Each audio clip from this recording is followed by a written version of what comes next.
My name is Jayla Roundtree, and this is the Enzyme Lab presentation. Enzymes are proteins that speed up chemical reactions in the cell. They're also known as catalysts. In order to speed up the reaction, it needs to lower the activation energy. By lowering the activation energy, it induces a change in the substrate. These enzymes are needed for metabolic pathways, which aid in speeding up reactions, or else the reactions will be relatively slow. Life is basically impossible without enzymes. Trypsin is the enzyme that we're using in this lab. Trypsin is a protease that is located in the small intestine and digests dietary proteins by catalyzing the hydrolysis of peptide bonds. In bacteria, it is secreted from the bacterial cell. In this lab, we will be using trypsin at a pH level of 8. We'll be actually using it from 5 to 8 and 8 to 11, and at a temperature, incubating it at a temperature of 37 degrees Celsius. So our question for the experimental design is, how will increasing the pH levels affect the enzyme activity of trypsin? Our hypothesis is that if we raise or lower the pH from its peak point of activity, in whichever direction the pH deviates from its peak, the enzyme activity will begin to decrease. Our rationale is that trypsin is found in the small intestine in humans, where the pH level is 8 and our body temperature is 37 degrees Celsius.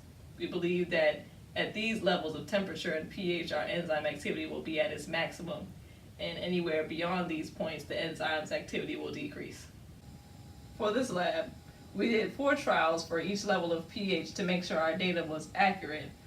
We also had a negative control at the pH levels of 5, 8, and 11. Trypsin was not added for these trials. The negative controls were used to measure whether or not there was any breakdown of azocasein in the absence of enzyme activity. We added the following to a clean microcentrifuge tube: 0.15 microliters of sodium chloride between the pH ranges of 5 and 11, 500 microliters of the azocasein substrate.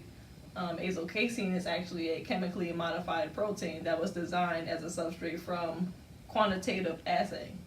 It is a milk protein with sulfonilamide groups attached. These sulfonilamide groups allow us to read absorbances. We also added 50 microliters of trypsin. After adding these, we incubated each microcentrifuge tube at 37 degrees Celsius for 10 minutes. After 10 minutes, we added 500 microliters of TCA to stop the reaction.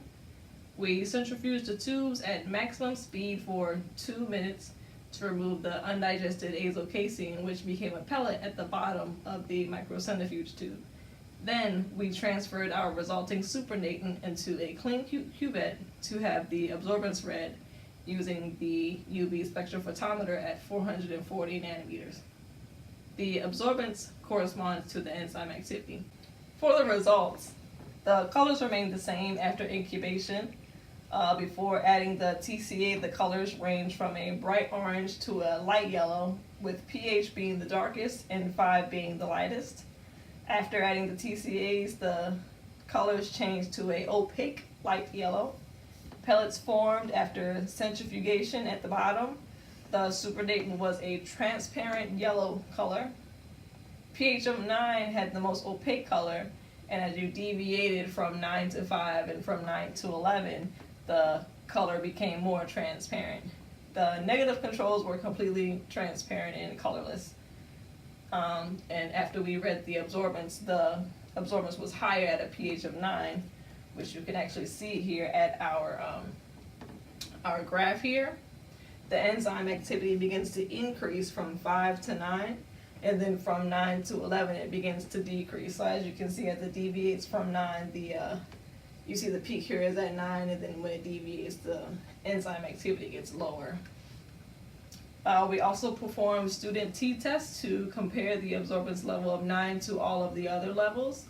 Our P level determines whether or not we reject our hypothesis or not, with our hypothesis being the absorbance at a pH of 9 is not significantly different than a different pH. Our results of the t-test table shows us that all of the pHs are significantly different than a pH of 9 because all of our p-values are less than 0.5. In the result, we reject our null hypothesis. Our experimental design was adequate to test our hypothesis. Our results from the t-test and the bar graph support this. We predicted that the optimal enzyme activity would be at a pH of 9, and as it deviated from 9, it would decrease. Our results showed us exactly that, with our absorbance reading being at 0.6 nanometers. All of our t-tests were significantly different, and so in conclusion, we reject our null hypothesis for our values.